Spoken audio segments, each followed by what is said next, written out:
Hey there, good people. It's your girl, Memphis Jones, and I am joined with Alicia from Thistle and Thread. Hey, girl. Hey. Hey. Yes, we are two Memphians. We are both Chiefs, as in the Craigmont High School Chiefs, because, yeah. DHS. Yeah. So, Alicia is joining us today because she is a crafts woman. She makes these wonderful bookmarks, hats, bags, whatever you want, she got you covered. And it's so beautiful. Yes, as you can see behind her, she sent me an ornament for Christmas with my name on it. And I was like, oh my God, it's so beautiful. And so I have ordered two new bookmarks for myself. And instead of her crafting them and sending them to me, what we've decided to do today is she's going to craft the bookmark while I read. So we're going to do a little read along here, and some discussion will be brought to light as we do this reading because the major aspect of Miss Alicia that you will be learning today is that she is an advocate for domestic violence and for children placement within the adoption agency system to ensure that there is no malpractice going on there. So she's actually a very busy young lady, and her crafts helps her decompress and bring things back so that she can have family time, self-care time, all the things that those of us who work in environments of caring for others, we have to remind ourselves that self-care is very important. So this is what she does to bring herself back to center so that she can be the awesome woman, mother, wife that she is. And so with that said, I'm going to quickly let Alicia introduce herself. Greater than I just, just flew off the handle. Go with it, baby girl. Go ahead. Thank you guys for joining us. Memphis Jones, thank you for having me. I got into this, like you said, is a way to, I've had to learn you have to shut it down. Yes. Um, you have to step away because if not, you will drown in darkness, no matter how bright your light shines. So in order to, you have to fill your own cup because you're filling so many cups. Um, and I was looking for a way to explore what can I do to decompress and bring joy to others. So it was kind of a twofold thing. I have been in advocacy for, I would say, probably my whole life, Mm-hmm. given where I've come from.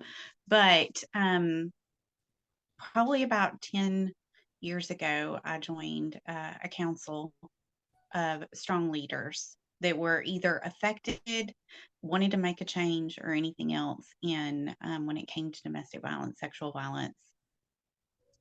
And it has been so amazing. I was just on a council, and then I was asked to join a board um, to serve better and to really focus on the biannual events they have. Um, like I have actually stepped, you can only serve for so long as a board member, but you can stay on that council as long as you want. And so I am now just a council member. Is a membership fee if you want to do more, and it's only $25, and it goes to the funds that help those family members get out of the situations and get into anything from the grassroots organizations to more national organizations. So, Can you also give us the name as a resource of the organization and location?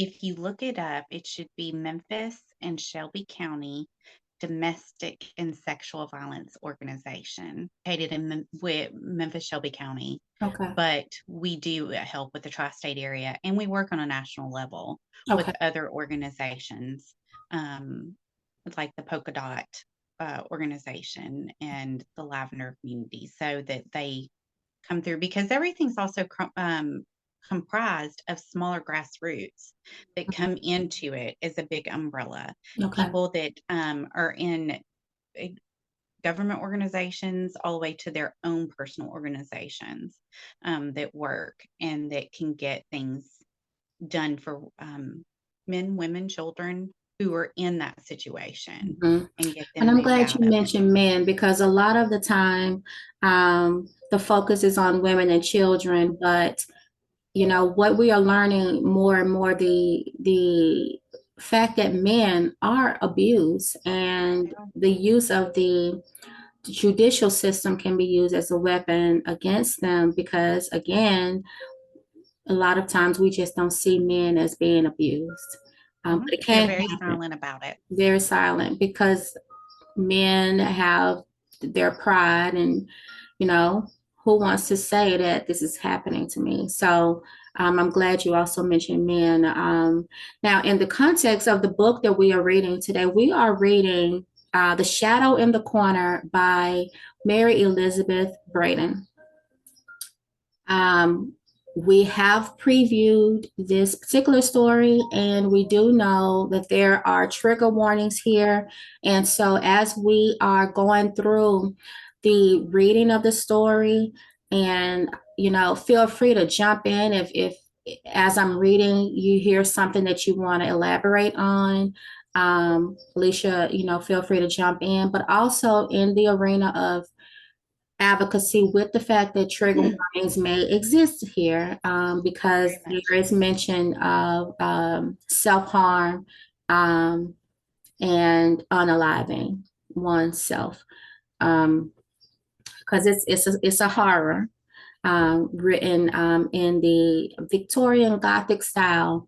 So we just want to ensure that any of you participating, you be aware there's trigger warnings, and we're going to address those as they come up between the two of us with our various experiences regarding triggers. And so if you want to show a little bit of what you're going to be working on, and I will start reading, madam. I am going to be making, I already have one made, but it is not in the one that you wanted. So we are going to be stitching, hopefully y'all can see this, to Yes. get a mushroom. It's my newest obsession, a mushroom bookmark. But Memphis Jones wanted it on silver. Yes. So we are going to be doing it on silver. I already have my pattern. I pin it out. I sketch everything that I want on my fabric and my hoops. So I already have that done. And then I've got everything set up right here. So this is so fascinating to me because I was wondering, how did you get that so small? But you start what I with the typically hoop. do, I have little, if I can open it, I'm surprised I didn't already have this open, but I did. I love doing miniature stitching. Mm-hmm. It brings me such joy. But I have templates I've created to know the surface of where the bookmark will go. Okay. So I normally just place it down, trace around it, know my size, and then I just begin sketching. Now, I do make my own, like I will doodle, draw, make my own patterns. I find inspiration from everything. I'm constantly looking at things and going, I need to embroidery that. I take a picture and sketch around it. I can do that. But I find, on Pinterest, on all kinds of websites, and I look at it. And if it's something that really catches my attention and brings me joy, because the way I got into this, like I said, was to step away. But when I started learning, my grandmother, and this was the purpose of me learning from just myself, but my grandmother would make everybody an ornament every year for Christmas. Oh. So then I thought, what if I took up her mantle? Because we missed it so much. What if I take up her mantle and I make Christmas ornaments for everybody? So that was where I started.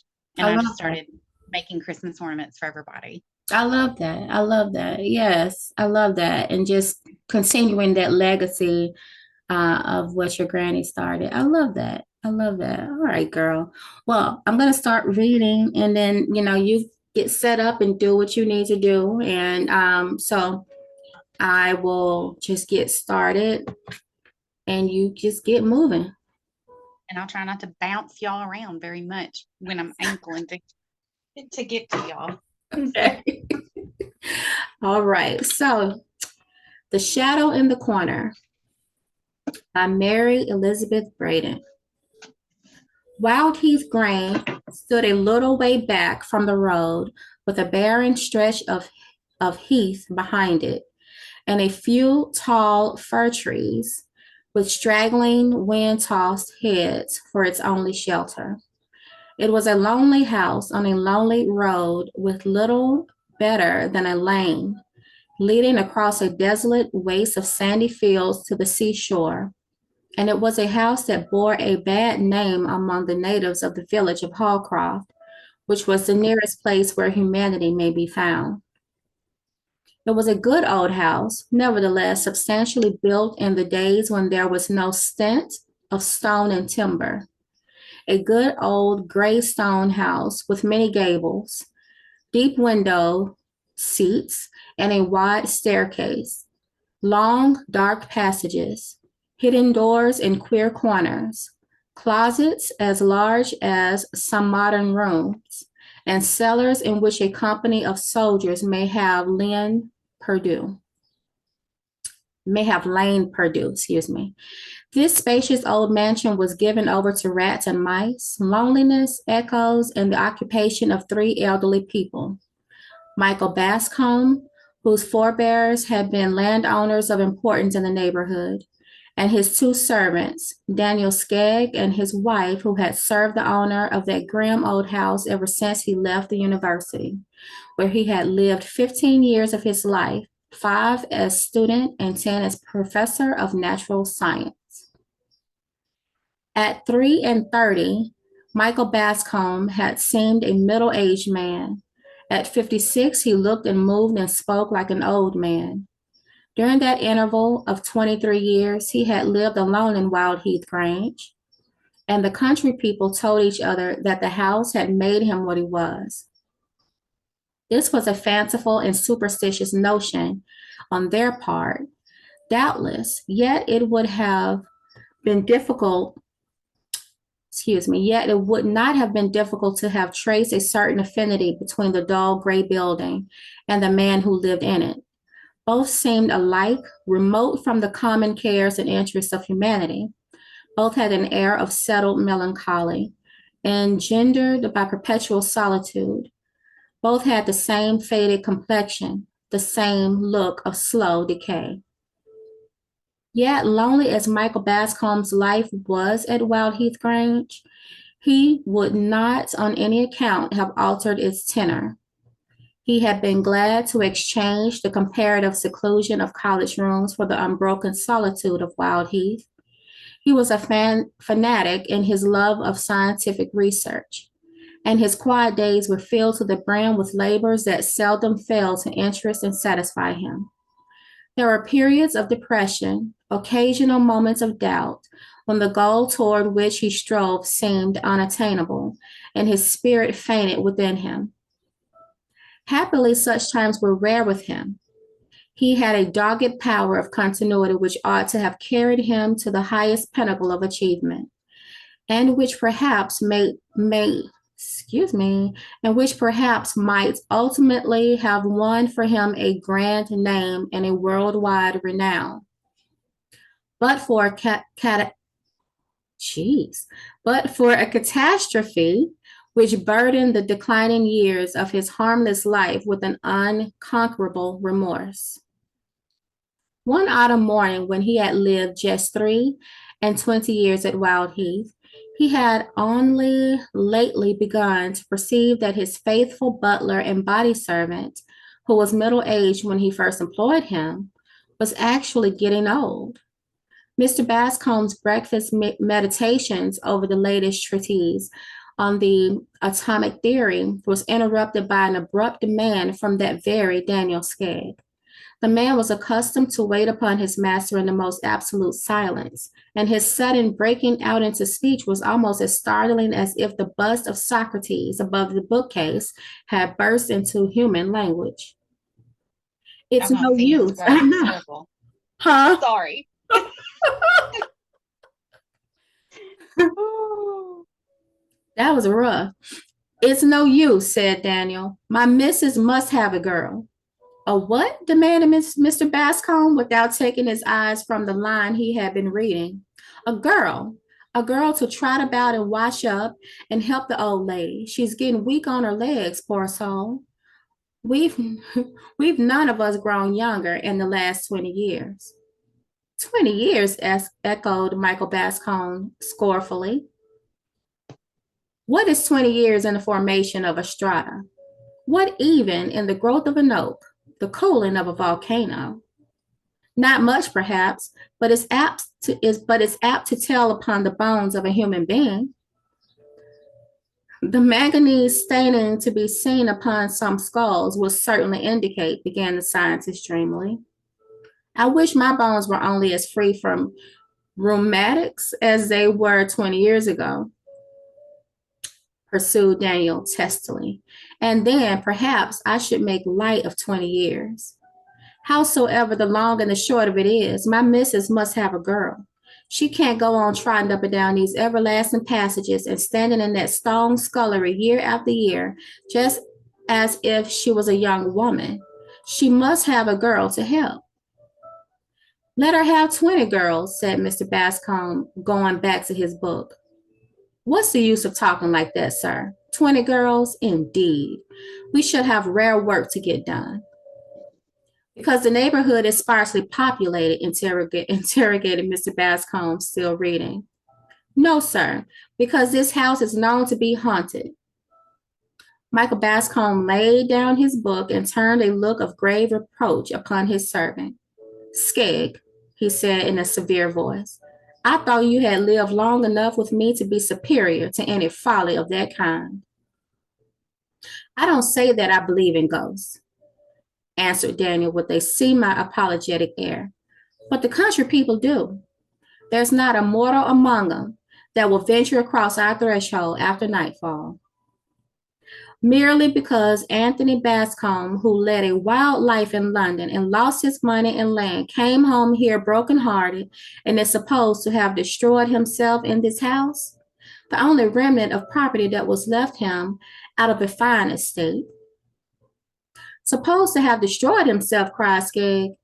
Why, the fact is, as well known as the death of Queen Elizabeth or the Great Fire of London, why wasn't he buried at the crossroads between here and Hallcroft?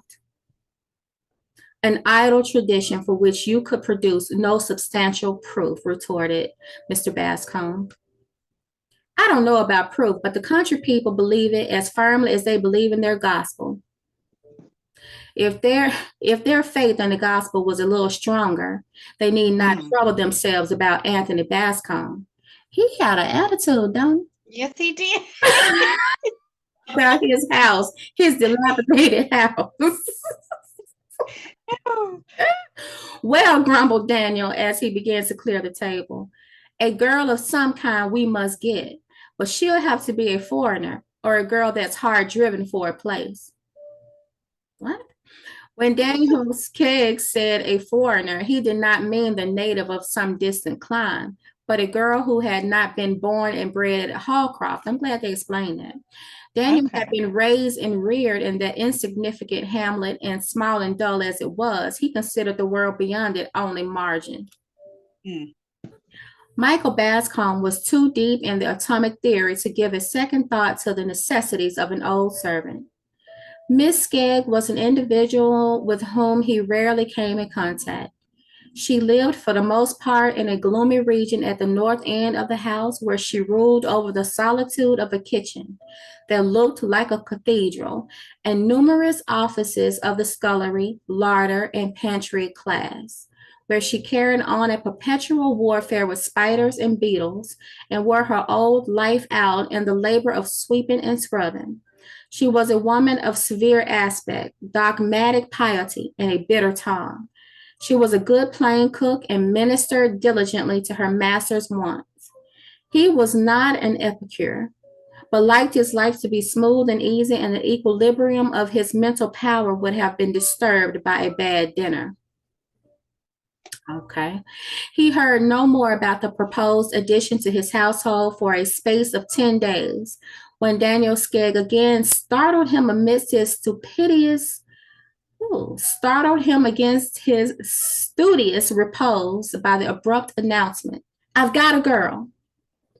"Oh," said Michael Bascombe, "have you?" And he went on with his book. This time he was reading an essay on phosphorus and its functions in relation to the human brain. "Yes," pursued Daniel in his usual grumbling tone. "She was a waif and a stray." Poor child.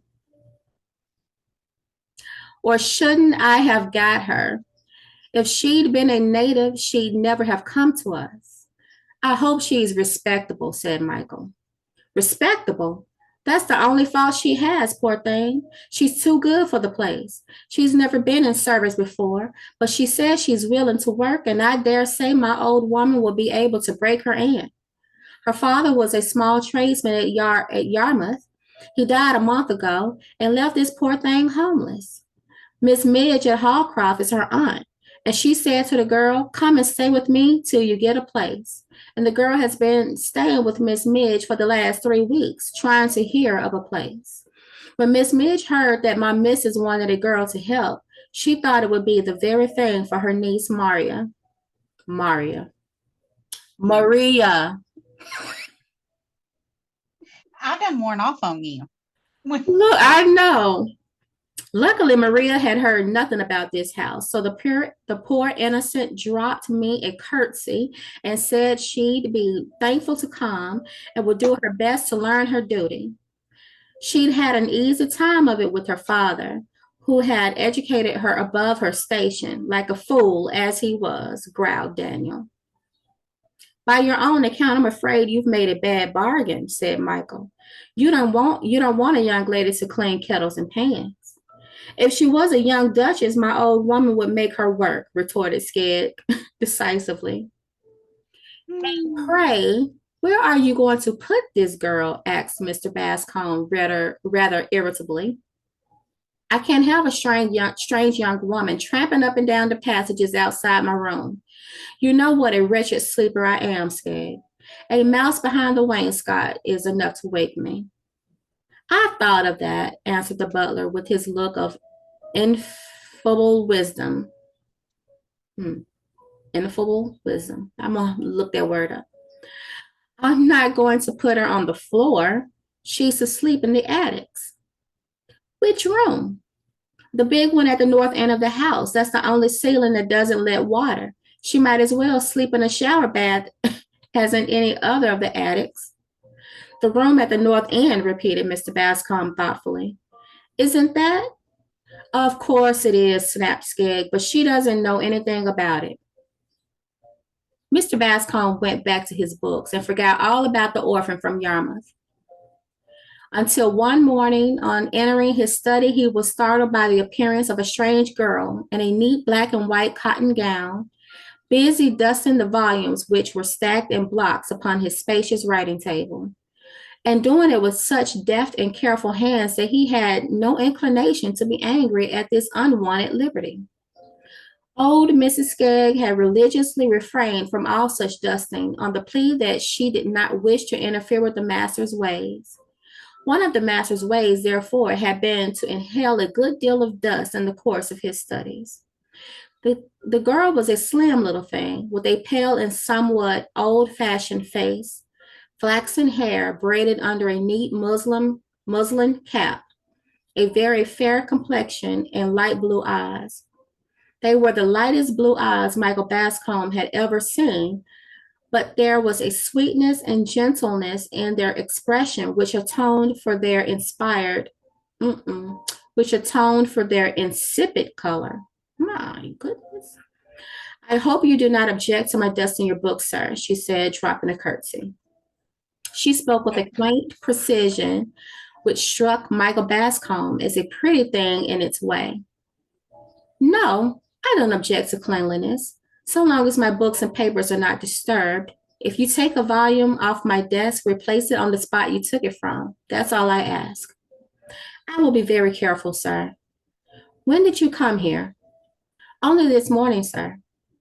The student seated himself at his desk, and the girl withdrew, drifting out of the room as noiselessly as a flower blown across the threshold. Oh, how lovely they described how she walks and how she talks and how she looks. Michael Bascom looked after her curiously. He had seen very little of youthful womanhood in his dry as dust career. Okay. Oh God. And he wondered at this girl as at a creature of a species hitherto unknown to him. How fairly and delicately she was fashioned. What a translucent skin. What soft and pleasing accents issued from those rose tinted lips. A pretty thing, assuredly, this kitchen wench. A pit that in all this busy world there could be no better work found for her than scouring of pots and pans. Absorbed in considerations about dry bones, Mr. Bascom thought no more of the pale-faced handmaiden. He saw her no more about his rooms. Whatever work she did, there was done early in the morning, before the scholars' breakfast. She had been a week in the house when he met her one day in the hall. He was struck by the change in her appearance. The girlish lips had lost their rosebud hue. The pale blue eyes had a frightened look, and there were dark rings around them, as in one whose nights had been sleepless or troubled by evil dreams. Uh-oh, it's already starting. Michael Bascom was so startled by an undefinable look in the girl's face that, reserved as he was by habit and nature, he expanded so far as to ask her what ailed her. There is something amiss, I am sure, he said. What is it? Nothing, sir, she faltered, looking still more scared at his question. Indeed, it is nothing, or nothing worth troubling you about. Nonsense. Do you suppose because I live among books I have no sympathy with my fellow creatures? Tell me what is wrong with you, child. Oh, you have been grieving about the father you have lately lost, I suppose. No, sir, it's not that. I shall never leave off being sorry for that. It is a grief which will last me all my life. What? There is something else, Nan said Michael impatiently. I see you are not happy here. Hard work does not suit you. I thought as much. Oh, sir, please don't think that, cried the girl very earnestly. Indeed, I am glad to work, glad to be in service. It is only, she faltered and broke down, the tears slowly from her sorrowful eyes despite her effort to keep them back. Only what? Cried Michael, growing angry. The girl is full of secrets and mysteries. What do you mean, wench? I know it is very foolish, sir, but I am afraid of the room where I sleep. Afraid? Why? Shall I tell you the truth, sir? Will you promise not to be angry? I will not be angry if you will only speak plainly, but you provoke me by these hesitations and suppressions. And please, sir, do not tell Mrs. Skegg, that I have told you. She would scold me, or perhaps even send me away.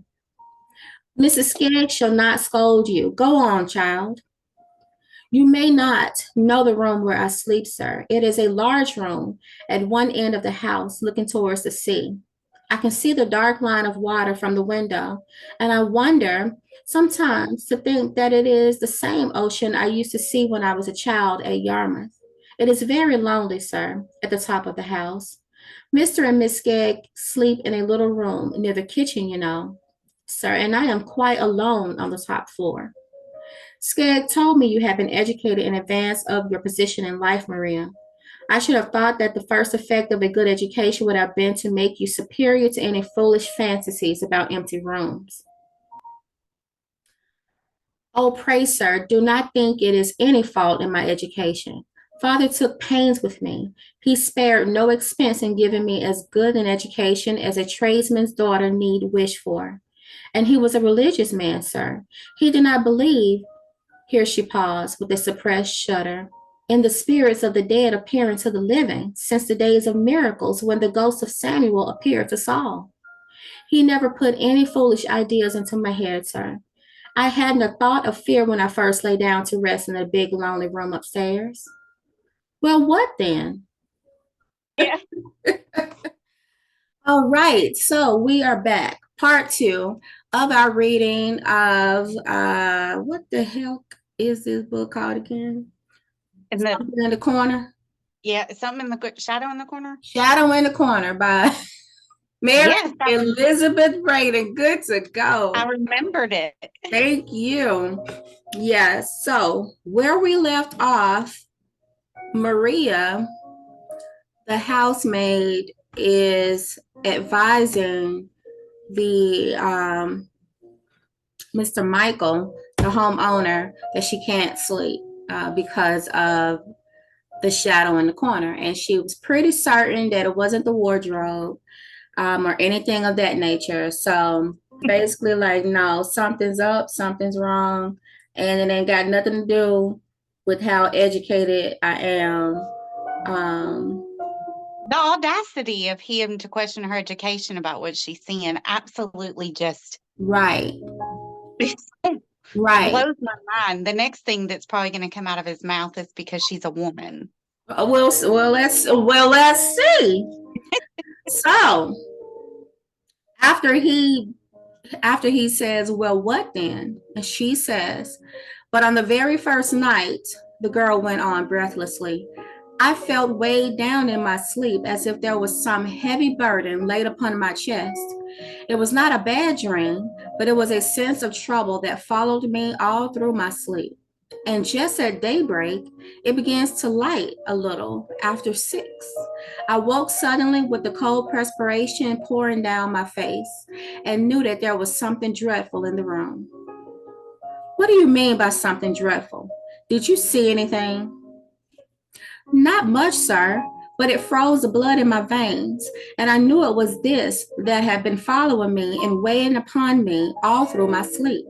In the corner, between the fireplace and the wardrobe, I saw a shadow, a dim, shapeless shadow, produced by an angle of the wardrobe, I dare say.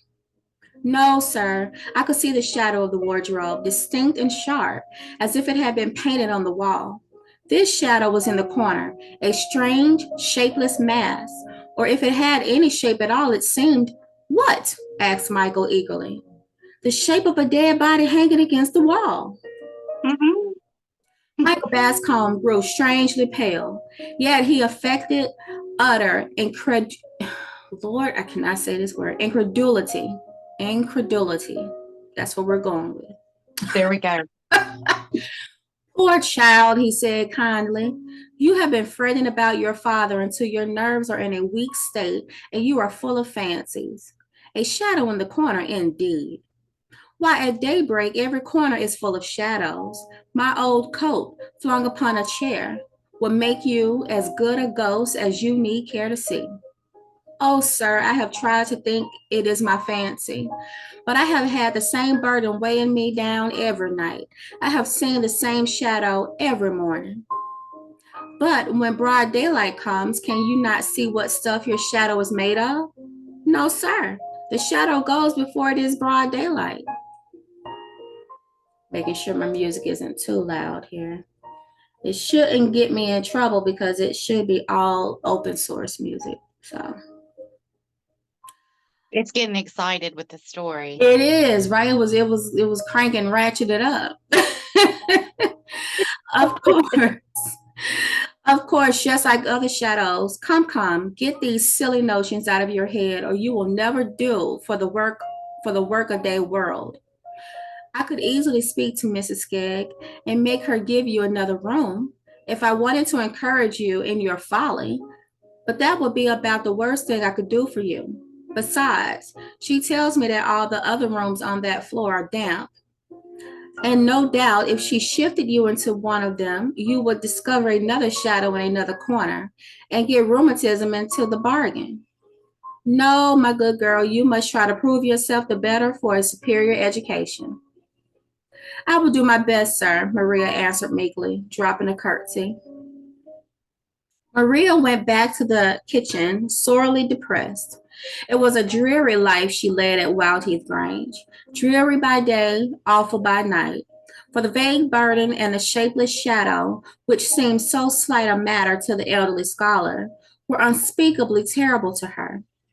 Nobody had told her that the house was haunted, yet she walked about those echoing passages wrapped around with a cloud of fear. She had no pity from Daniel Skegg and his wife. Those two pious souls had made up their minds that the character of the house should be upheld so far as Maria went. To her, as a foreigner, the Grange should be maintained to be as an immaculate dwelling, tainted by no sulphurous blast from the underworld. A willing, biddable girl had become a necessary element in the existence of Miss Skegg. That girl had been found, and that girl must be kept. Any fancies of a supernatural character must be put down with a high hand. Ghost?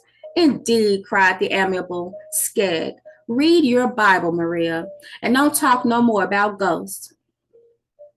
Didn't the Bible talk about ghosts? Yes. I mean, in the essence of, if they appeared at your footbed or said everything, that they were more of a familiar trying to trick you. Right. And to be wary of them. Mm-hmm. But it didn't say that they didn't exist. People, will tell you, just read your Bible about stuff. And you're just like, I know what I'm saying, or I know what's happening to me. Like, don't just dismiss me, Stop questioning my sanity. Right. Or my education. Right. So this poor child, she went from being too pretty to too smart to now how you saying things, which they know to be true because they already know the house is haunted. They just don't want her to know the house. The whole neighborhood know the house is haunted. Because they know she'll run screaming. Poor child, they just conspired against her to make her stay where she's planted. Anyway. Oh, poor Maria. They was in their right place, or they wouldn't have been there, retorted Miss Skegg.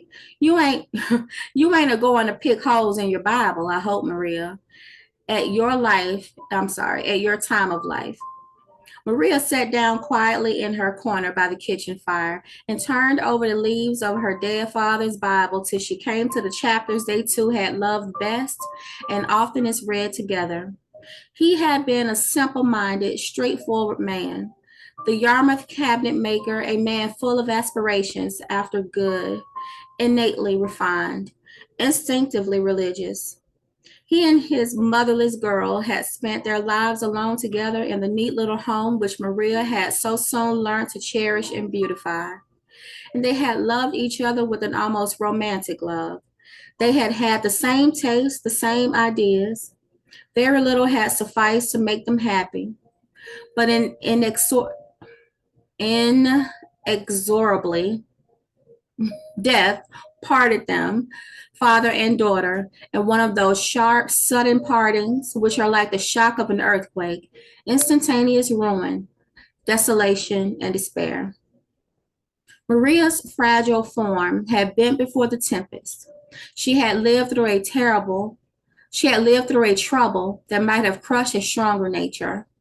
Her deep religious convictions and her belief that this cruel parting would not be forever has sustained her.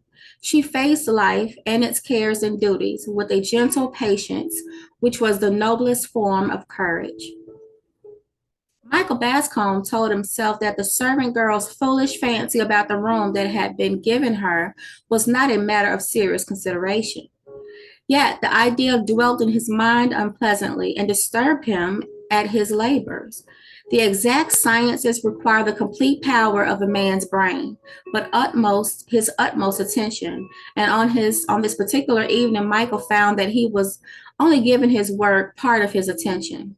The girl's pale face, The girl's tremulous tones thrust themselves into the foreground of his thoughts. At least he's considering her, you know. Exactly. Yeah, because he knows something's up. Gotta know. No. Science. He closed his book with a fretful sigh, wheeled his large armchair round to the fire, and gave himself up to contemplation. To attempt study with so disturbed a mind was useless. It was a dull gray evening, early in November. The student's reading lamp was lighted, but the shutters were not yet shut nor the curtains drawn. He could see the leaden sky outside his windows, the fir tree tops tossing in the angry wind. He could hear the wintry blast whistling amidst the gables before it rushed off seaward with a savage howl that sounded like a war whoop. Michael Bascombe shivered and drew nearer the fire. It's childish, foolish nonsense, he said to himself. Yet it's strange that she should have that fancy about the shadow, for they say Anthony Bascombe destroyed himself in that room. I remember yes, like they all know this. I remember hearing it when I was a boy from an old servant whose mother was a housekeeper at the great house in Anthony's time. I never heard how he died, poor fellow, whether he poisoned himself or shot himself or cut his throat, but I've been told that was the room. Old Skegg has heard it too. I could see that by his manner when he told me the girl was asleep there. He sat for a long time till the gray of evening outside his study windows changed to the black of night, and the war whoop of the wind died away to a low, complaining murmur. He sat looking into the fire and letting his thoughts wander back to the past and the traditions he had heard in his boyhood. That was a sad, foolish story of his great uncle Anthony Bascombe, the pitiful story of a wasted fortune and a wasted life, a righteous collegiate career at Cambridge, a racing stable at Newmarket, an impudent marriage, a dissipated life in London, a runaway wife, an estate forfeited to Jew money lenders, and then the fatal end. Why did they need to point out that the money lenders were Jewish? And I that kind of caught me Clearly, that's too. the bank. It Yeah, says just estate forfeited to Jew money lenders, but the estate was forfeited to the bank that just happened to be operated by Jews. oh Lord. I mean, he had it rough, right? He had this great college career. He had a racing stable. He had a marriage, and then all of a sudden, it all like dissipated in London, and his wife ran away, and then he lost his estate. I guess the man went into a state of depression. That's what it sounds It like. sounds like, yeah, untreated depression, and that's probably how he's become a ghost here. Michael had often heard that dismal story. How when Anthony Bascombe's fair false wife, oh God, Oh, fair false wife had left him when his credit was exhausted, and his friends had grown tired of him, and all was gone except Wild Heath Grange. Anthony, the broken down man of fashion, had come to that lonely house unexpectedly one night and had ordered his bed to be got ready for him in the room where he used to sleep when he came to the place for the wild duck shooting in his boyhood. His old blunderbuss was still hanging over the mantelpiece where he had left it when he came into the property and could afford to buy the newest thing in fowling pieces. Fowling pieces. I guess that's what you use when you shoot fowl, when you shoot I or guess it's for duck duck hunting hunting. or any fowl. Yeah. He had not been One would assume. yeah. He had One would not been assume. to Wild Heath for 15 years. Nay, for a good many of those years, he had almost forgotten that the drear old house belonged to him. How can you forget that you own a home? Okay. Uh-huh. If you got that much, you could forget. The woman who had been housekeeper at Bascom Park till house and lands had passed into the hands of the Jews, was at this time the sole occupant of Wild Heath. She cooked some supper for her master and made him as comfortable as she could in the long untenanted dining room. But she was distressed to find when she cleared the table after him, he had gone upstairs to bed, that he had eaten hardly anything. Next morning, she got his breakfast ready in the same room, which she managed to make brighter and cheerier than it had looked overnight. Brooms, dusting brushes, and a good fire did much to improve the aspect of things. But the morning wore on to noon, and the old housekeeper listened in vain for her master's footfall on the stairs. Noon waned to late afternoon. She had made no attempt to disturb him, thinking that he had worn himself out by a tedious journey on horseback, and that he was sleeping the sleep of exhaustion. But when the brief November day clouded with the first shadows of twilight, the old woman grew seriously alarmed and went upstairs to her master's door, where she waited in vain for any reply to her repeated calls and knockings. The door was locked on the inside, and the housekeeper was not strong enough to break it open. She rushed downstairs again, full of fear, and ran bareheaded, not barefooted, but bareheaded. Bareheaded. I, Without a I gotta say, without a bonnet. Without her bonnet thing. Mm-hmm. And ran bareheaded out into the lonely road. There was no habitation nearer than the turnpike on the old coach road, from which this side road branched off to the sea. There was scanty hope of a chance passerby.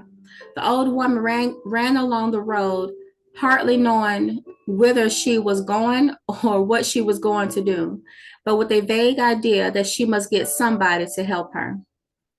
Chance favored her.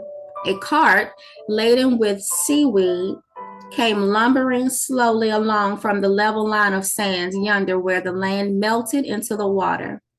A heavy, lumbering farm laborer walked beside the cart.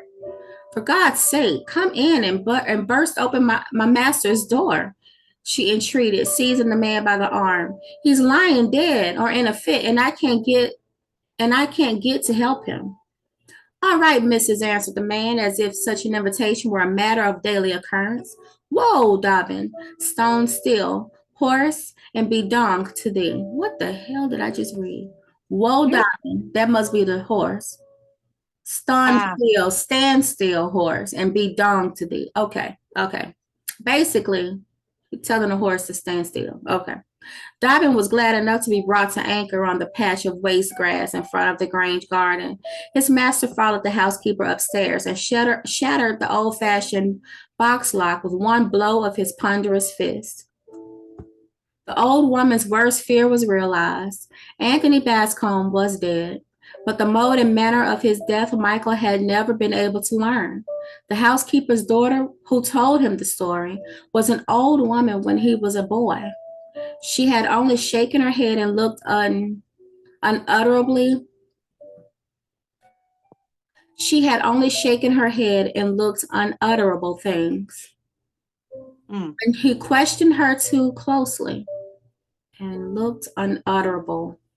It seems like it should say and looked unutterable on things when he questioned her too closely. Mm-hmm. That word is not there, but I'm putting it there. She had never even admitted that the old squire had committed suicide. Yet the tradition of his self-destruction was rooted in the minds of the natives of Holcroft, and there was a settled belief that his ghost at certain times and seasons haunted Wild Heath Grange. He definitely suffered from depression. Oh, most definitely. Yeah. And it seems like he had no one around him. He must have been by himself a lot. Let me just pause here and say, when you're suffering from depression, yes, you want to be left alone. I get it because I'm the same way. I don't want folk talking to me, bothering me, asking me a bunch of questions. But what I do appreciate is knowing that people are close at hand. So yes, you want to be to yourself, but having someone checking on you, check on your strong friends because they suffer too. Having someone Exactly. check on you is very much appreciated, needed, and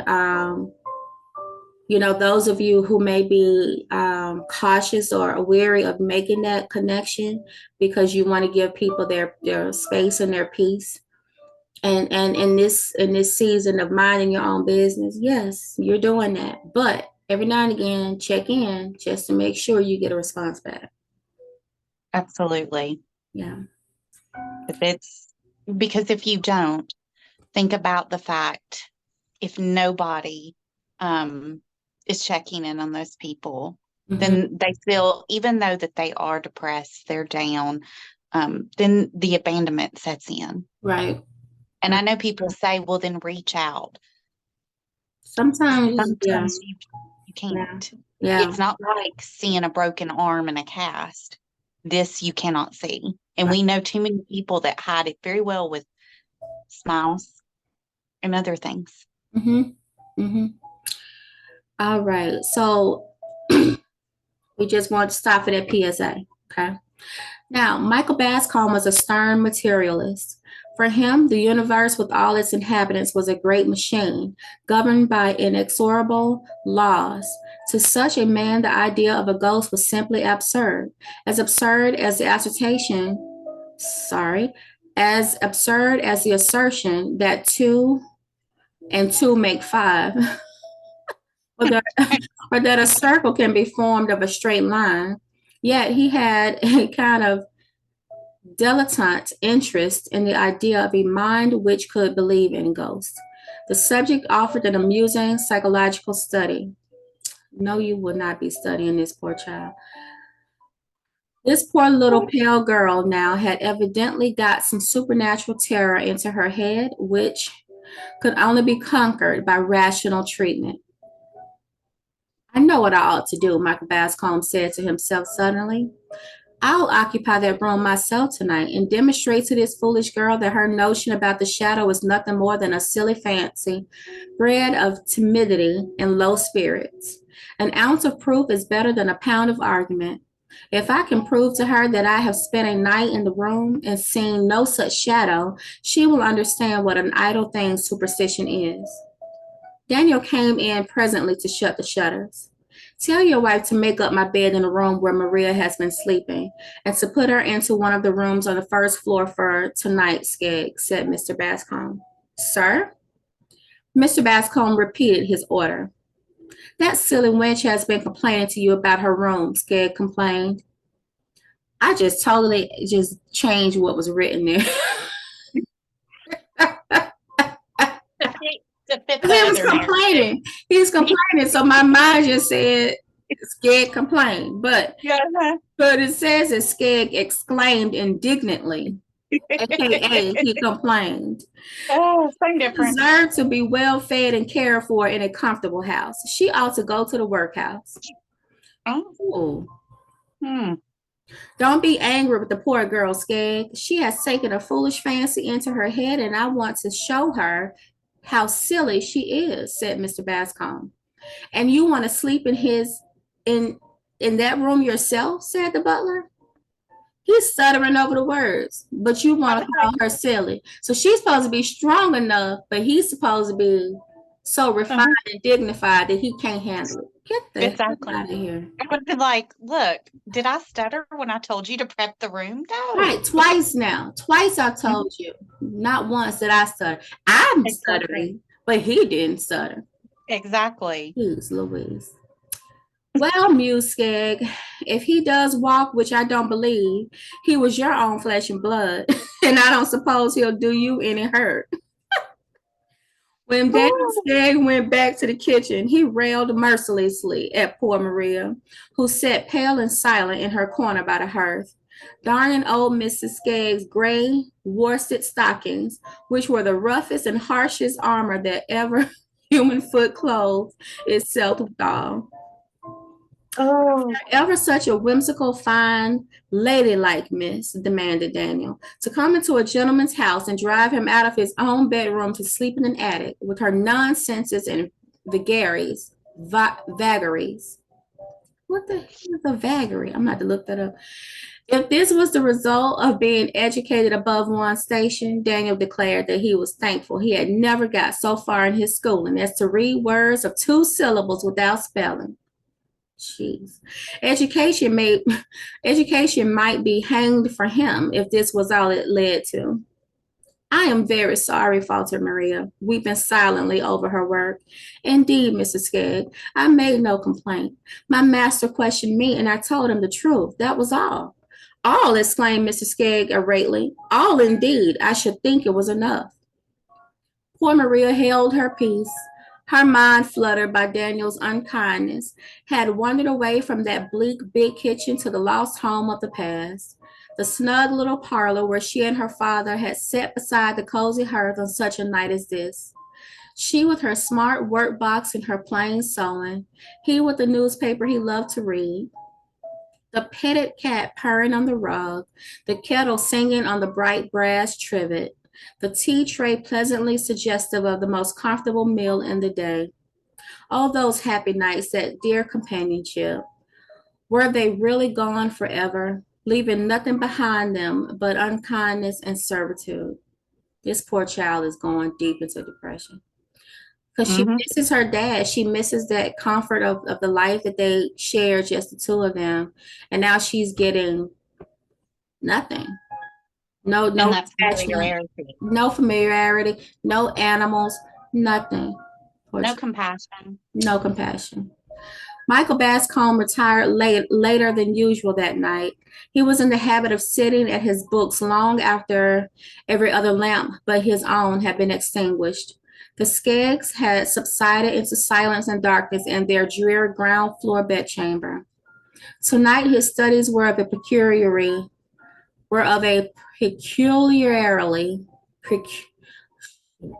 Such a strange tonight. word. It's too many L's. I know. Tonight his studies were of a peculiarly interesting kind. Whatever the word is. Y'all know my nose itching. I'm struggling. I'm so glad that when I was doing my speech therapy for my neurological stutter, that I was Yeah. not given words like those. Oh, because you would have felt like you were not progressing. No, I would have cried. I'm just over this word. I can say peculiar. Uh-huh. Peculiarly. Now that I'm trying too hard, it's just not coming. Lord. Peculiarly. Interesting kind, help me, Lord. And belong to the order of now I'm struggling. Oh no. And belong to the order of recreative reading rather than of hard work. He was deep in the history of that mysterious people who had their dwelling place in the Swiss lakes and was much exercised by certain speculations and theories about them. They just used too many words to me. Mm-hmm. The old 8-day clock on the stairs was striking 2 as Michael slowly ascended, candle in hand, to the hitherto unknown region of the attics. At the top of the staircase, he found himself facing a dark, narrow passage which led northwards, a passage that was in itself sufficient to strike terror to a superstitious mind. So black and uncanny did it look. Poor child, mused Mr. Bascom, thinking of Maria. This attic floor is rather dreary, and for a young mind prone to fancies. He had opened the door of the north room by this time and stood looking about him. It was a large room with a ceiling that sloped on one side, but was fairly lofty upon the other. An old-fashioned room full of old-fashioned furniture, big, ponderous, clumsy, associated with a day that was gone and people that were dead. Okay. A walnut wood wardrobe. I know. I know. My dark humor, immature side. I know. I'm like, Dang, associated with people that were dead? Like, dang. A walnut wood wardrobe stared him in the face, a wardrobe with brass handles which gleamed out of the darkness like diabolical eyes. There was a tall four-post bedstead, which had been cut down on one side to accommodate the slope of the ceiling, and which had a misshapen and deformed aspect in consequence. There was an old mahogany bureau that smelt of secrets. There was some old heavy chairs, girl, with rush bottoms, moldy with age and much worn. There was a corner washstand with a big basin and a small jug, the odds and ends of past years. Carpet there was none, save a narrow strip beside the bed. It is a dismal room, mused Michael, and with the same touch of pity of Maria's weakness which he had felt on the landing just now. To him, it mattered nothing where he slept, but having let himself down to a lower level by his interest in the Swiss Lake people, he was in a manner of humanized by the lightness of his evening's reading, and was even inclined to compassionate the weaknesses of a foolish girl. He went to bed, determined to sleep his soundest. Determined to sleep his soundest. Okay. Yeah, okay. The bed was comfortable, well supplied with blankets, rather luxurious than otherwise, and the scholar had that agreeable sense of fatigue which promises profound and restful slumber. He dropped off to sleep quickly, but woke with a start 10 minutes afterwards. What was his what was his consciousness of a burden of care that had awakened him? This sense of all pervading trouble that weighed upon his spirits and oppressed his heart, this icy horror of some terrible crisis in life through which he must inevitably pass. To him, these feelings were as novel as they were painful. His life had flowed on with smooth and sluggish tide, unbroken by so much as a ripple of sorrow. Yet, tonight, he felt all the pangs of unavailing remorse, the agonizing memory of a life wasted, the stings of humiliation and disgrace, shame, ruin, a hideous death, which he had doomed himself to die by his own hand. These were the horrors that pressed him round and weighed him down as he lay in Anthony Bascombe's room. Yes, even he, the man who could recognize nothing in nature or in nature's God, better or higher than an irresponsible and invariable machine governed by mechanical laws, was fain to admit that here he found himself face to face with a psychological mystery. This trouble, which came between him and sleep, was the trouble that had pursued Anthony Bascombe on the last night of his life. So had the suicide felt as he lay in that lonely room, perhaps striving to rest his wearied brain with one last earthly sleep before he passed to the unknown intermediate land where all is darkness and slumber. And that troubled mind had haunted the room ever since. It was not the ghost of the man's body that returned to the spot where he had suffered and perished, but the ghost of his mind, his very self. No meaningless no meaningless simulacrum of the clothes he wore and the figure that filled the room. You know, I do believe that there are times when you walk into a place and you can feel what was there. Very much so. Yeah. Like the imprinting of Right. things that happened. Right. Right. I have been in places where I have gotten sick, nauseous, and whatnot, and it's just like, what am I feeling? What am I experiencing? When I was just outside, I was perfectly fine, you know. But, you know, once I walk into a certain space, I feel different. And I will leave that said space because I know that something is there that's not of God and certainly not of this woman. Especially like historical spots where things have occurred. It's very oppressive. Right, right. And I say often there's a lot of blood in this land because, you know, some of the bigger Civil War battles thought in this land here.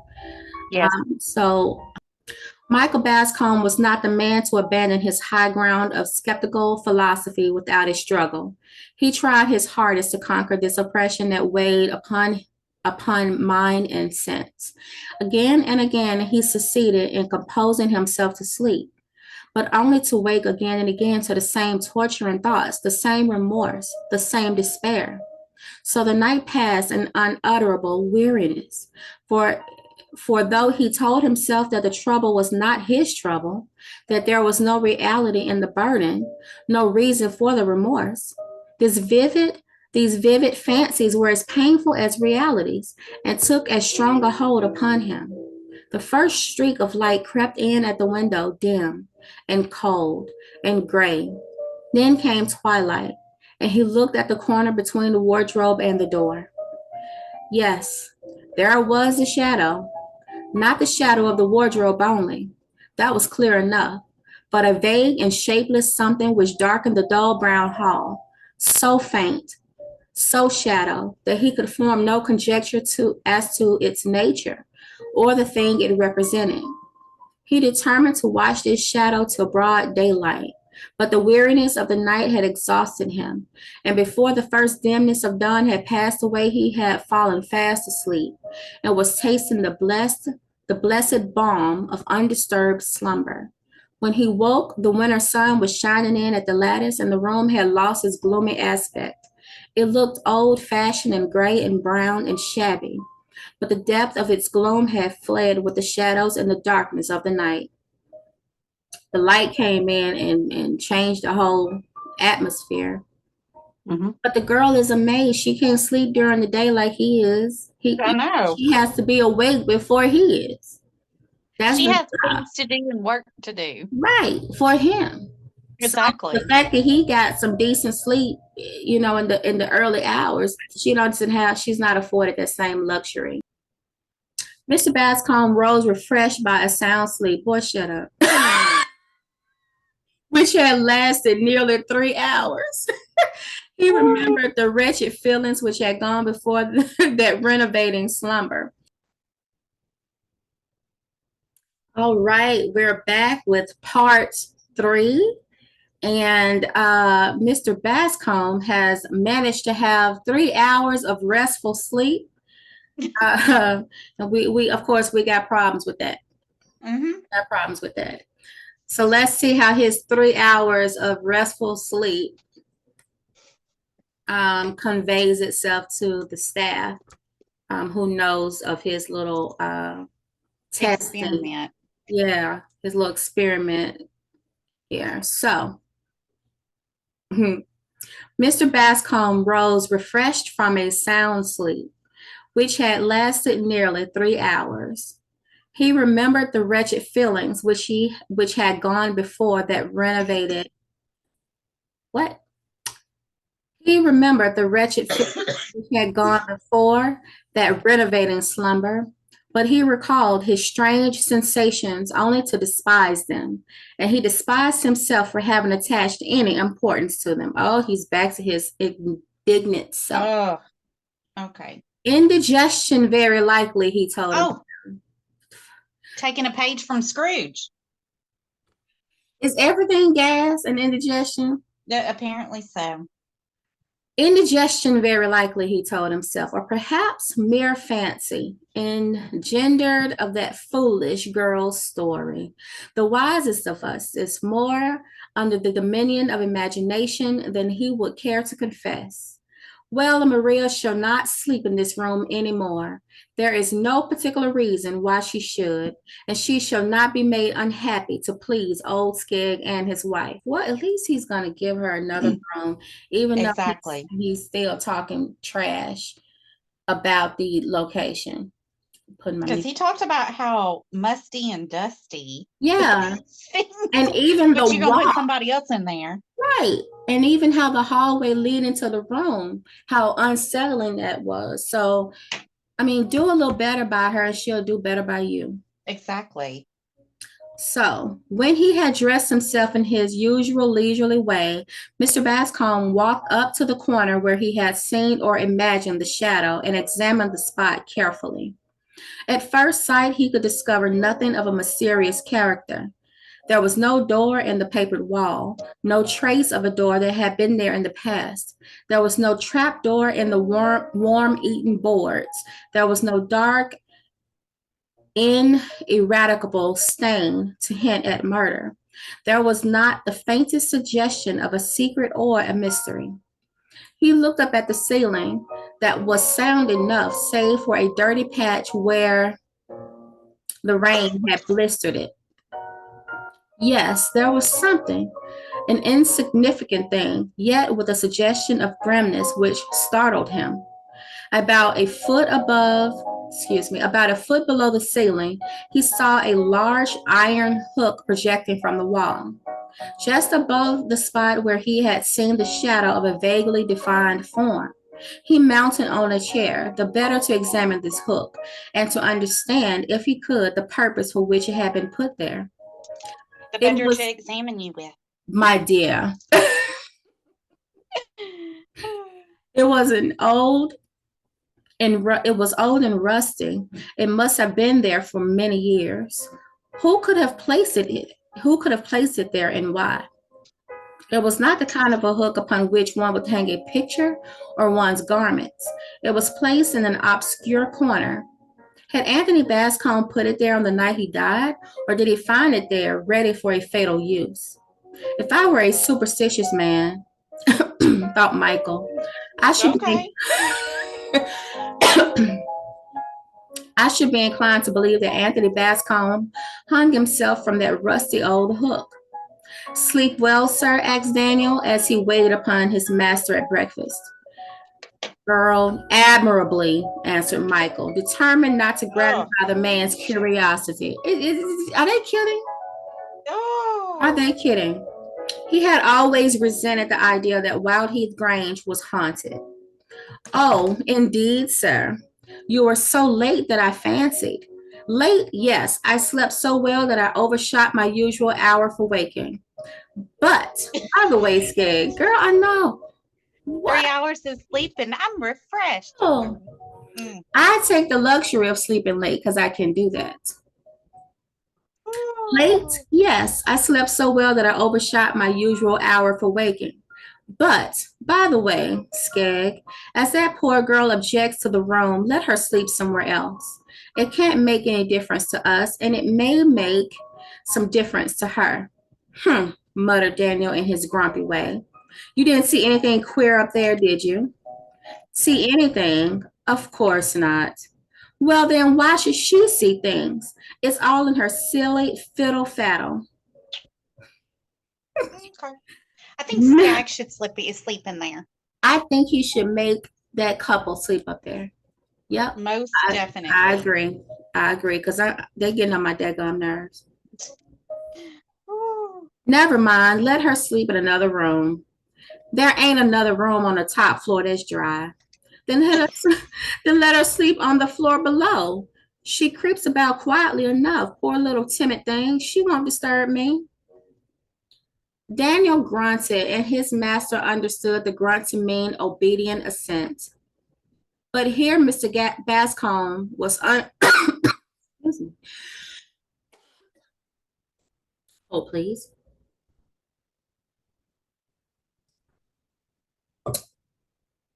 But here Mr. Bascombe was unhappily mistaken. The proverbial obstinacy of the pig family is as nothing compared with the obstinacy of a cross-grained old man, whose narrow mind has never been illuminated by education. Daniel was beginning to feel jealous of his master's compassionate interest in the orphan girl. Oh, she was a sort of gentle, clinging thing that might creep into an elderly bachelor's heart unawares and make herself a comfortable nest there. Oh, he is a hater. We shall have fine carryings on, and me and my old woman will be nowhere if I don't put down my heel pretty strong upon this nonsense, Daniel muttered to himself as he carried the breakfast tray to the pantry. Maria met him in the passage. Well, Mr. Skegg, what did my master say? She asked breathlessly. Did he see anything strange in the room? No, girl. What should he see? He said you were a fool. Nothing Oh, disturbed him? I know. I mean, a hair, lies? The devil lied, and so are you. right? Right, a dirty dog face lie. Nothing disturbed him. He slept there peacefully, faltered Maria. Never slept better in his life. Now, don't you begin to feel ashamed of yourself? Yes, she answered meekly. I am ashamed of being so full of fancies. I will go back to my room tonight, Mr. Skegg, if you like, and I will never complain of it again. I hope you won't, snapped Skegg. You've given us trouble enough already. Maria sighed and went about her work in saddest silence. The day wore slowly on, like all other days in that lifeless old house. The scholar sat in his study. Maria moved softly from room to room, sweeping and dusting in cheerless solitude. The midday sun faded into the gray of afternoon, and evening came down like a blight upon the dull old house. Throughout that day, Maria and her master never met. Anyone who had been so far interested in the girl as to observe her appearance would have seen that she was unusually pale, and that her eyes had a resolute look, as of one who was resolved to face a painful ordeal. She ate hardly anything at all. She was curiously silent. Skegg and his wife put down both these symptoms to temper. She won't eat and she won't talk, said Daniel to the partner of his joys. That means sulkiness. And I never allowed sulkiness to master me when I was young. And you tried it on as a young woman, and I'm not going to be conquered by sulkiness in my old age. Bedtime came, and Maria bade the Skeggs a civil good night and went up to her lonely garret without a murmur. The And next then they didn't tell her that she was supposed to have a different. And you know what he's probably going to do? He's probably going to tell Michael Bascom that she went back to the room on her own accord. Mm-hmm. Right? Which she Right. did because he didn't tell her that she was to be moved. Exactly. Right? Oh. Mm. The next morning came, and Miss Skegg looked in vain for her patient handmaiden when she wanted Maria's services in preparing the breakfast. The wench sleeps sound enough this morning, said the old woman. Go and call her, Daniel. My poor legs can't stand them stairs. Your poor legs are getting uncommonly useless, muttered Daniel testily as he went to do his wife's behest. He knocked at the door and called Maria. Once, twice, thrice, many times, but there was no reply. He tried the door and found it locked. He shook the door violently, cold with fear. Then he told himself that the girl had played him a trick. She had stolen away before daybreak and left the door locked to frighten him. But no, this could not be, for he could see the key in the lock when he knelt down and put his eye to the keyhole. The key prevented his seeing into the room. She's in there laughing in her sleeve at me, he told himself, but I'll soon be even with her. There was a heavy bar on the staircase, which was intended to secure the shutters of the window that lighted the stairs. It was a detached bar and always stood in a corner near the window, which was but rarely employed to fasten. Daniel ran down to the landing and seized upon this massive iron bar and then ran back to the garret door. One blow from the heavy bar shattered the old lock, which was the same lock the carter had broken with his strong fist 70 years before. The door flew open and Daniel went into the attic, which he had chosen for the stranger's bedchamber. Maria, Lord Jesus. Okay, well, we know. So all of the darkness in that room and the fact that the darkness was able to seep into the minds of the persons who resided in the room and played out the same emotions, thoughts, feelings, and the actual actions that the previous Mr. Bascom took on that fateful night, they've come back and run havoc. And since she's not as strong as Michael Bascom, since she was already weakened from having slept in the room multiple nights. She's already And grief stricken. grief stricken, weakened, and not as strong a person as Michael. She succumbed to the thoughts that plagued her mind. So she basically followed the same path. Maria was hanging from the hook in the wall. Mm. She had contrived to cover her face decently with her handkerchief. A sweet child. Oh. She covered her face because she knew they had to find her. She had hanged herself deliberately about an hour before Daniel found her in the early gray of morning. The doctor who was summoned from Hallcroft was able to declare the time at which she had slain herself. But there was no one who could say what sudden access of terror had impelled her to the desperate act, or under what slow torture of nervous apprehension her mind had given way. The coroner's jury returned the customary merciful verdict of temporary insanity, which isn't false. She wasn't in her right mind due to being in this room.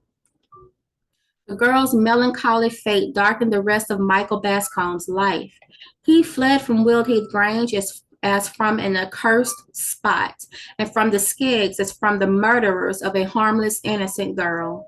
He ended his days at Oxford, where he found the society of congenial minds and the books he loved. But the memory of Maria's sad face and sadder death was his abiding sorrow. One of that deep shadow his soul was never lifted. Because And I he hope the Skaggs feel I hope they guilt. feel I really do. responsible. Oh, I'm praying they do. Especially Daniel, because he was told to move her.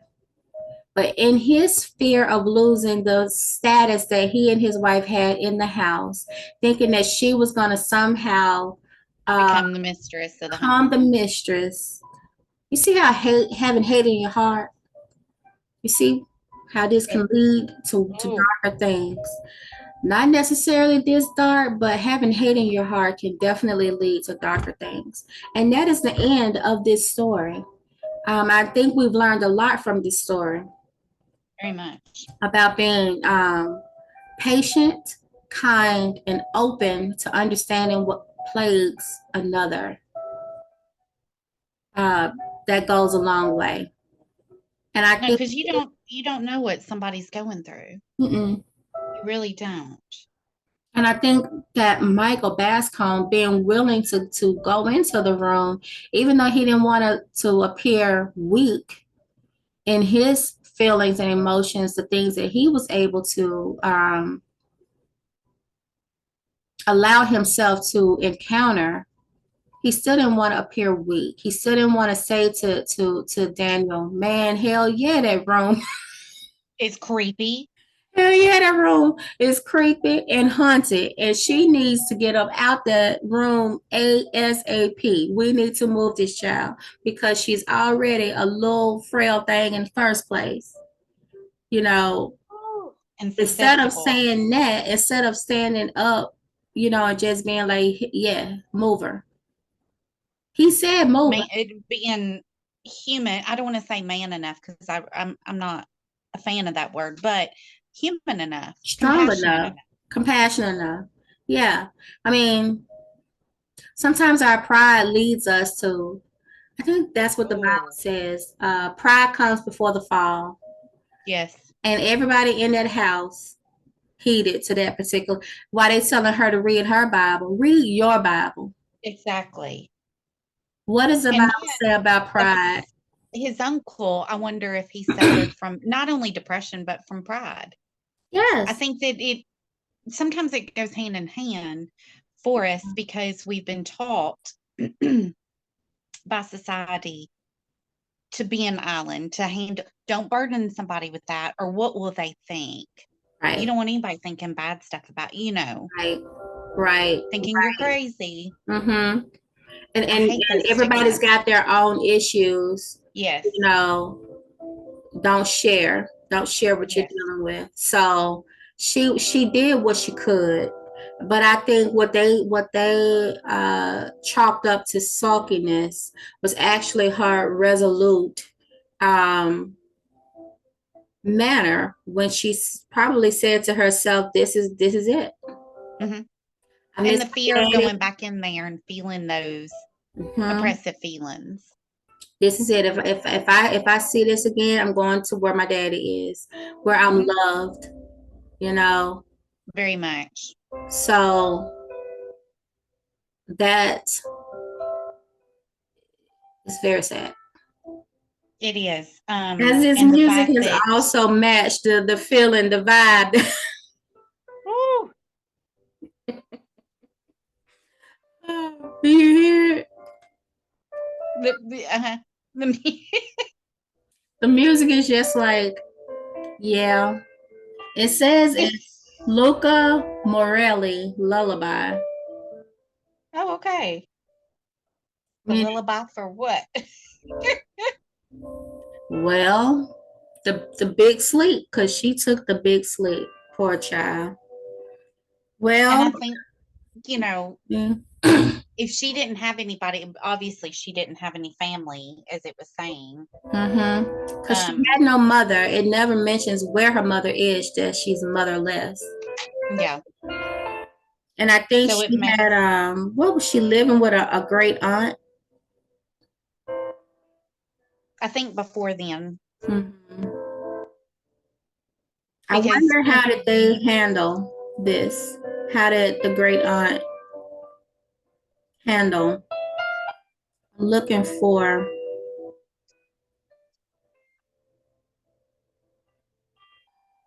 Yeah, her because I know so father. many times, people feel like in those moments that they have, that's the answer.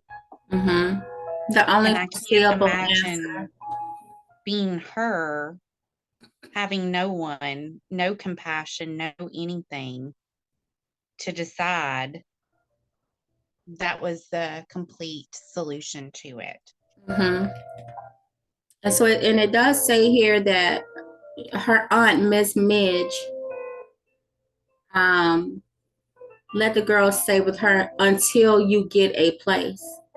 So it's not like she had someone who was willing to allow her to stay, help around the house, and work within the family. She knew immediately that it was going to be temporary housing with the aunt. Um, Then that just leads me in a whole conversation direction. Like Aunt was it Midge? Aunt Midge? Do you feel any kind of if you could have just kept her. and I know that we we talk about the feelings of guilt and we say, Yeah. well, I know I'm saying, well, I hope they feel guilty or remorse, but I know it was ultimately her decision. Mm-hmm.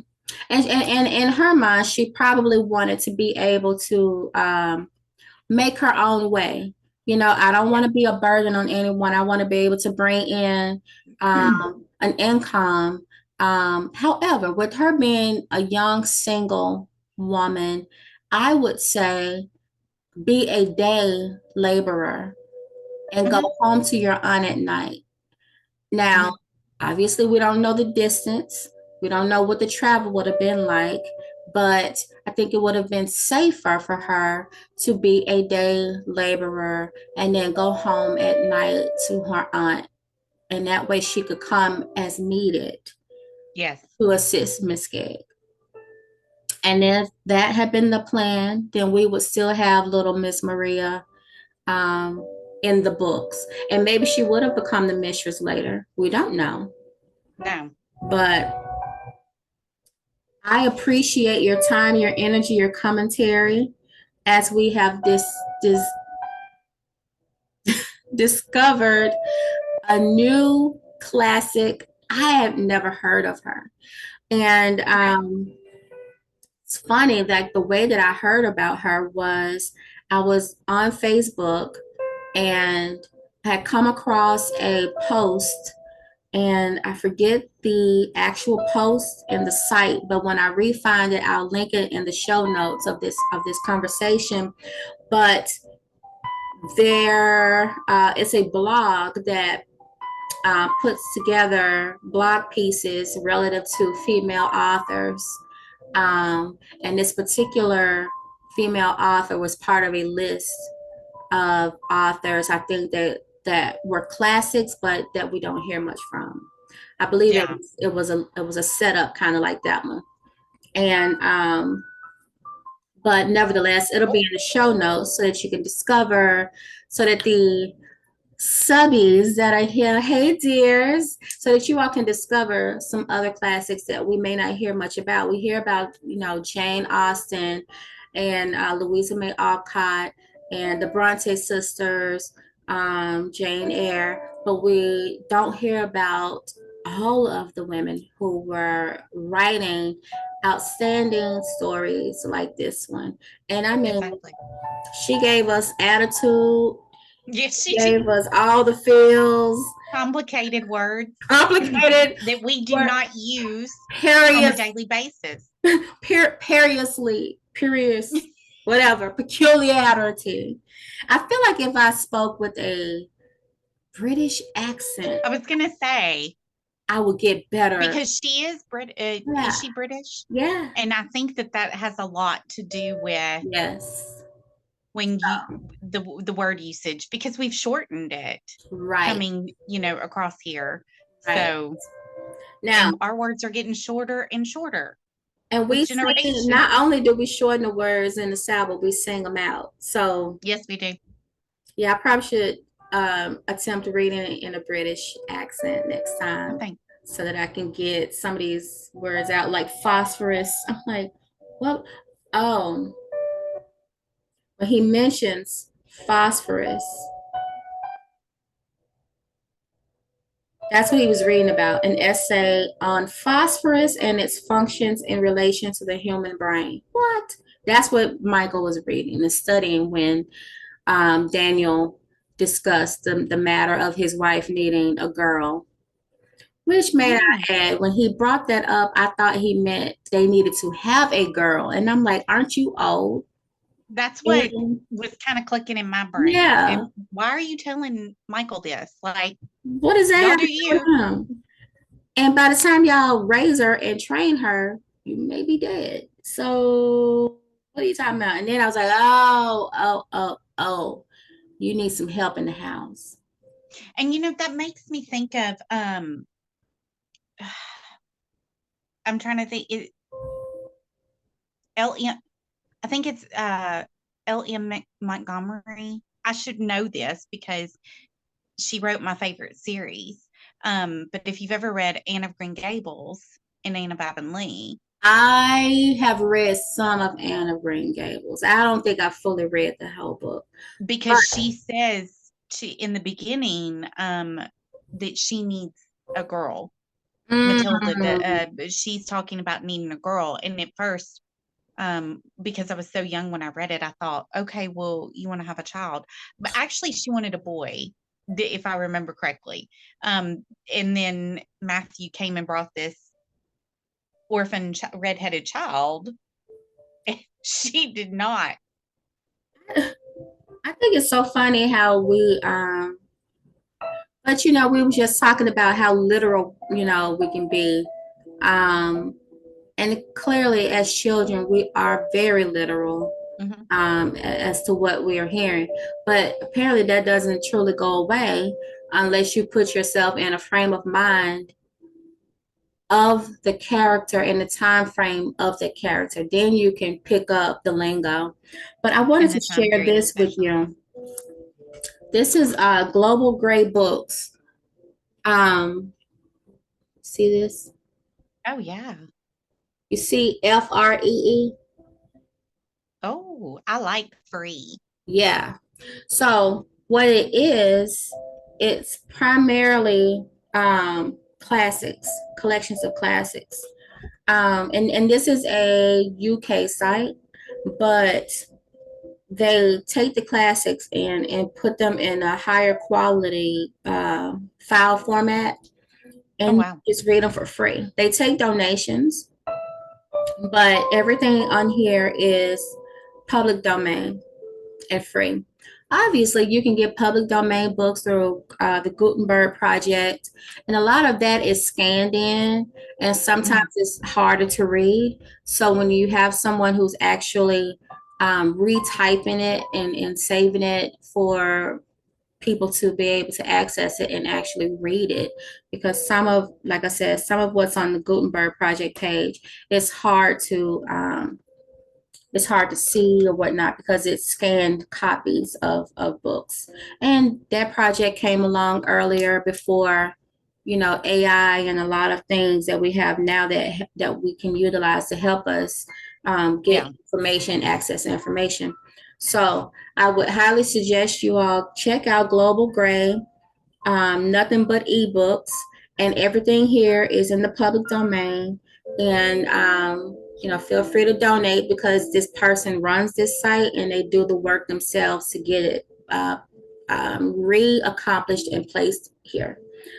So let's see, what is the status of our project here? You are done. Yeah. Oh, the fact that I held it up behind. This is what it looks like on the back. Which is very nice. Let's put that up closer to the So screen. you So have it's this. Can you little see it there, Liz? inscribed flowers on the back of the bookmark. And Yeah. then on the front, it's an antique ruler. I love And that ruler because when I'm annotating and I'm highlighting and underlining, I pull that right out.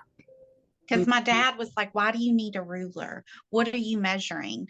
I said, "Well, Dad, when you're underlining, or if some people like to have it under their Yes. line by line because Yes. our eyes jump around. So Yes. going and putting it down, but Yes. the mushroom itself, our fungi, is completely finished.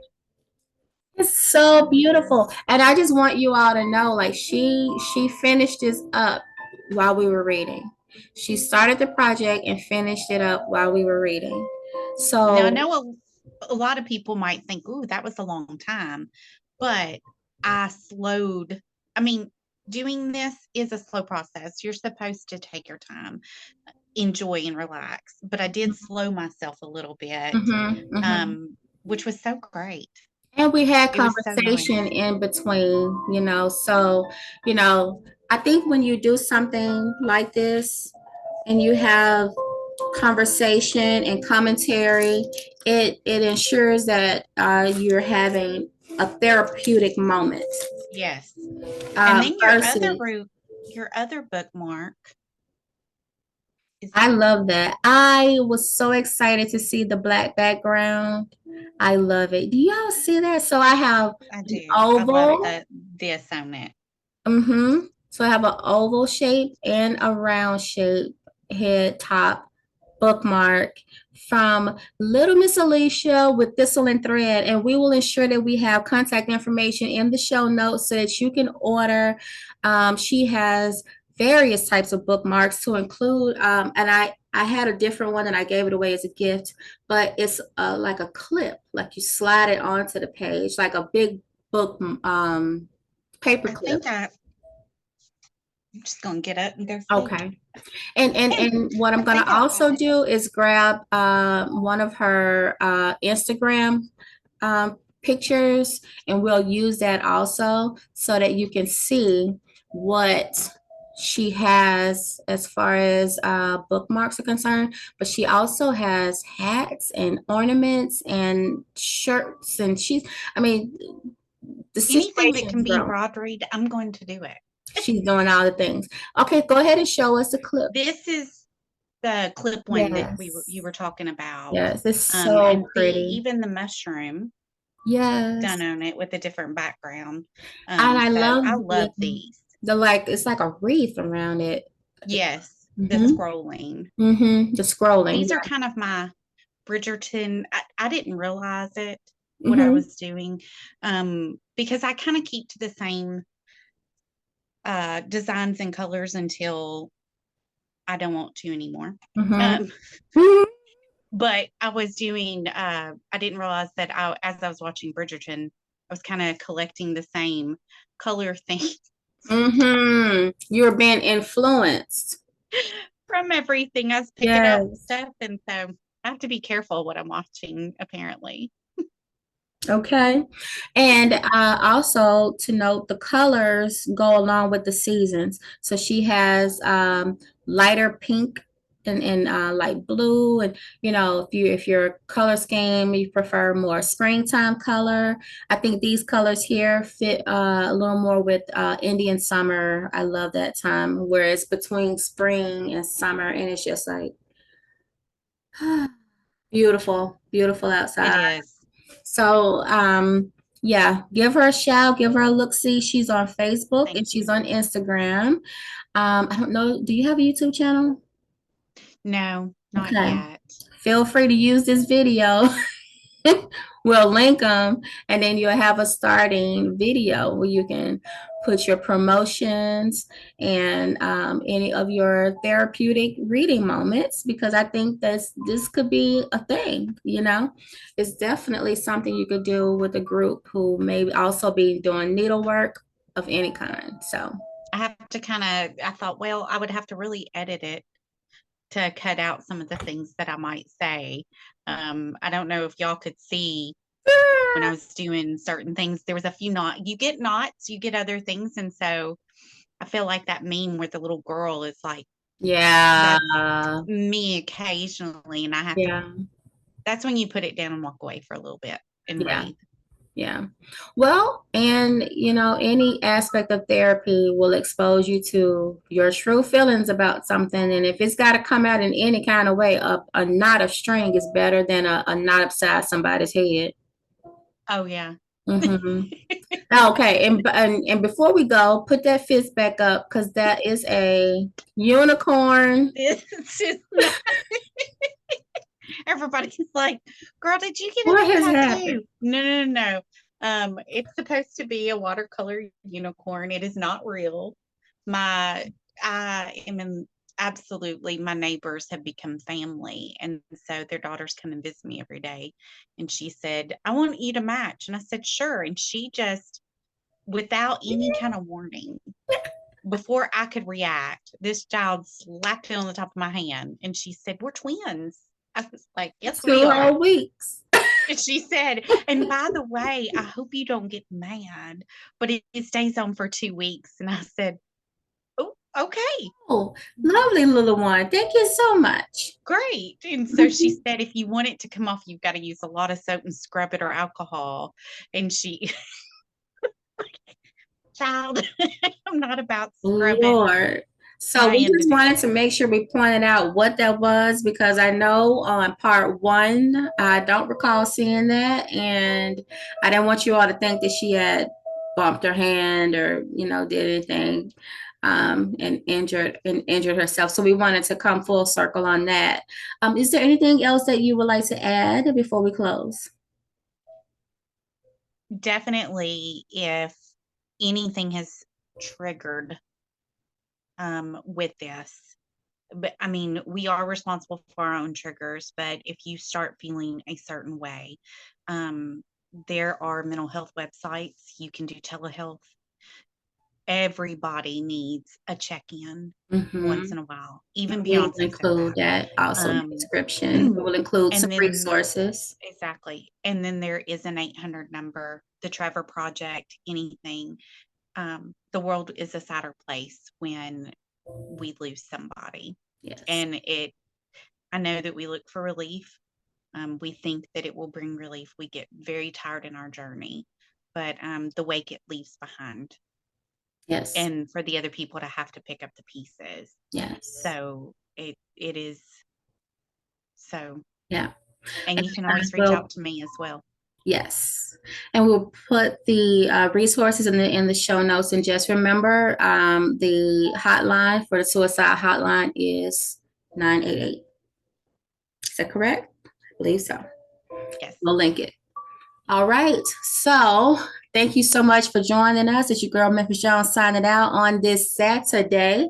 Enjoy the rest of your day. And remember, family, keep reading. Memphis Keep reading. Jones and Miss Alicia out. Thank you. Bye. Bye.